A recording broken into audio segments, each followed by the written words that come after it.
The highly anticipated Puhoi to Warkworth highway finally opens, but why motorists won't be able to drive it just yet. It takes a network to defeat a network.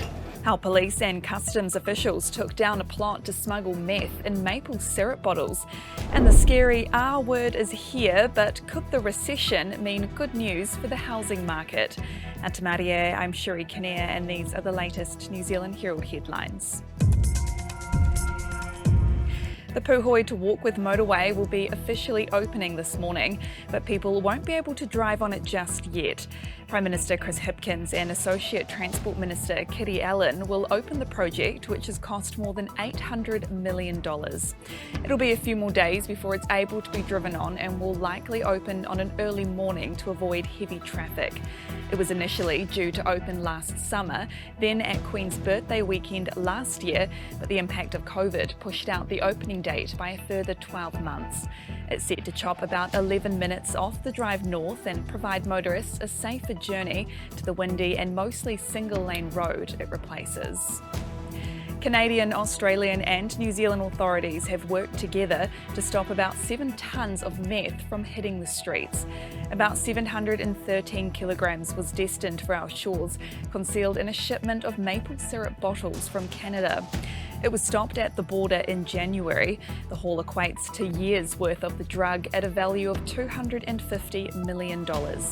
Customs Investigations Manager Cam Moore says the relationships they've built across the globe helps us build resilient borders. The information flow that we collect goes both ways.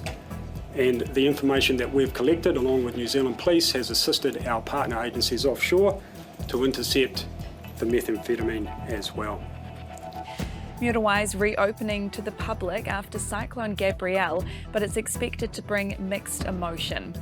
Auckland Council is raising the main cordon into the coastal community today, while keeping areas still unstable from slips roped off.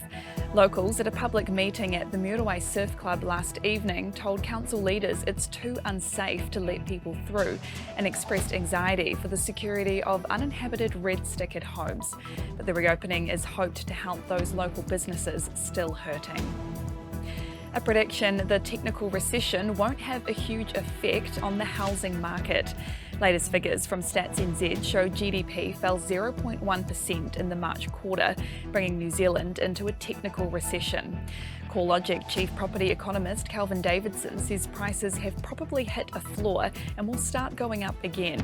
He says the GDP figures aren't that indicative because they are like looking at what the economy was like 3 months ago. If we did see unemployment start to tick up a bit, that would be something to be concerned about for the property market. But for now, pretty limited spillover, I think. And it's 1 month on since fire broke out at a boarding house in Wellington, leading to the deaths of 5 people. The Scorched Lodge building in Newton sits as a reminder of a dark day in the capital's history. Police Wellington Area Commander Dean Sylvester says fire and emergency crews are heroes, and to police, this will never be just another job. He says if it was not for the brave actions of emergency services, more people would have died. And those are the latest New Zealand Herald headlines. For more news worth knowing, head to nzherald.co.nz. Kia pai te rā. Thanks for checking out our YouTube channel. To stay up to date with all the latest news from the New Zealand Herald, click the subscribe button below or check out one of the videos here, and head over to nzherald.co.nz for more details on these stories and more.